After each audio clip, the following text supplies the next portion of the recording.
Hello বন্ধুরা, তোমরা সবাই কেমন আছো? আশা করি তোমরা সবাই ভালো আছো।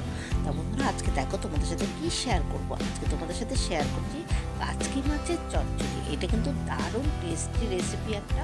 আর এই যারা নাকি চুনো মাছ ভালোবাসে, সত্যি কথা বন্ধুরা, তাদের কিন্তু দেখে জিভে জল চলে আসবে। যেরকম আমার কিন্তু এসব চুনো মাছটা খেতে দারুণ লাগে। চলো বন্ধুরা, দেখা যাক রেসিপিতে কি কি লাগছে।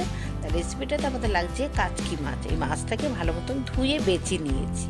তারপরে নিয়েছি আলু কুচি কুচি করে কেটে নিয়েছি। তারপরে পেঁয়াজ পাতা, রসুন কুচি কুচি করে নিয়েছি। তারপর তোমার নিয়েছি লঙ্কা চিড়ে দিয়েছি, পেঁয়াজ কুচিয়েছি আর টমেটো কুচি। তা বন্ধুরা, তোমরা কিন্তু এর মধ্যে অন্য সবজিও দিতে পারো, বেগুন শিম এগুলোও দিতে পারো। তা চলো বন্ধুরা, এবার আমি একটা কড়াইয়ের মধ্যে সব কিছু নিয়ে নিচ্ছি।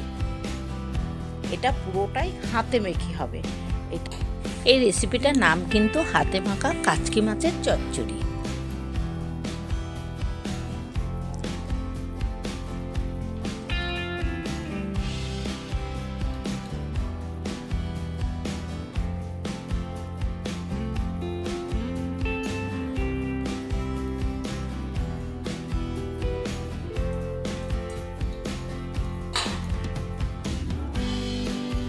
জানো তো বন্ধুরা, এই পেঁয়াজ পাতাটা কিন্তু আমার নিজের হাতে গাছ লাগানো। আমি দুটো পেঁয়াজ গাছ লাগিয়েছি, সেইখান থেকেই পেঁয়াজ পাতাগুলো আমি কেটে নিয়েছি। মাছটা আগে দেবো না, আগে আমি এই সবজিগুলো দিয়ে নুন হলুদ তেল দিয়ে আগে এটাকে ভালো করে মেখে নেবো, তারপরে মাছটা দেবো।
বন্ধুরা দেখো, হয়ে গেছে আমার কাচকি মাছের চচ্চড়ি। এবার আমি নামিয়ে দেবো, ধনে পাতা দিয়ে মাছ চচ্চড়িটাকে নামিয়ে নিচ্ছি। আর বন্ধুরা, তোমরা তো অনেকক্ষণ ধরে আমি ভিডিওটা দেখছো, তা কীরকম লেগেছে অবশ্যই আমাকে একটা কমেন্ট করে জানাবে আর লাইক করো। যদি ভালো লেগে থাকে তাহলে একটু শেয়ার করে দিও। গরম ভাতে এরকম ধরনের একটা মাছ চচ্চড়ি হলে আর কিছুই লাগে না। যারা নাকি চুনো মাছ ভালোবাসে, যেমন আমি কিন্তু খুব ভালোবাসি, আমার এই চুনো মাছের চচ্চড়ি হলে আমার আর কিছুই লাগে না। দেখো কত সুন্দর লাগছে। এবার আমি নামিয়ে নিচ্ছি।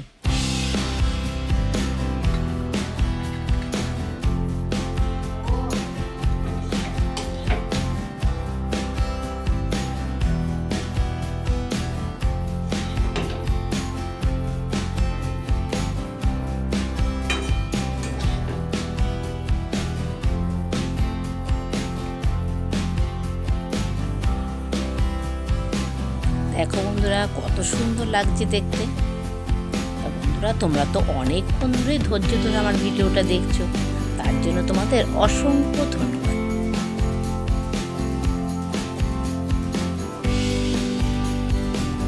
তো বন্ধুরা তোমাদের ভিডিওটা কীরকম লাগলো অবশ্যই কিন্তু জানাতে ভুলো না। তা আজকের মতন ভিডিওটা আমি এখানেই শেষ করছি। তা আমি আবার আসবো ভালো ভালো রেসিপি নিয়ে তোমাদের কাছে চলে আসবো। আজকের মতো টাটা।